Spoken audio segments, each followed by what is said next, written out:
चला आज बनवूया तोंडात ठेवताच विरघळणारे पेड्यासारखे मऊ मऊ बिना पाकाचे रवा लाडू। त्यासाठी 2 वाटी बारीक रवा घेतला, 1 वाटी पिठी साखर, अर्धा वाटी साजूक तूप घेतलं।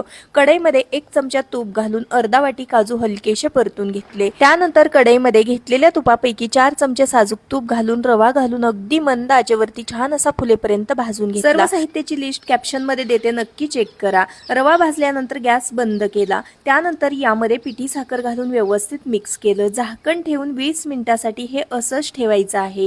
20 मिनिटांनंतर यामध्ये विलायची घालून व्यवस्थित मिक्स केलं। तुपात भाजलेले काजू थंड झाल्यानंतर मिक्सरला तेल सुटेपर्यंत बारीक करून घेतले। काजू घालणं पूर्णपणे ऑप्शनल आहे। लाडूचं मिश्रण देखील थोडं थोडं करून मिक्सर जारमध्ये काढून उरलेल्या तुपापैकी थोडं थोडं तूप घालून ते देखील मिक्सरला अगदी बारीकसर असं वाटून घेतलं। त्यानंतर संपूर्ण साहित्य व्यवस्थित असं मिक्स करून लाडू बनवून घेतले। एवढ्या साहित्यामध्ये 21 ते 22 बिना पाकाचे पेड्यासारखे मऊ मऊ लाडू बनवून तयार होतात। व्हिडिओ आवडला असेल तर लाईक करा।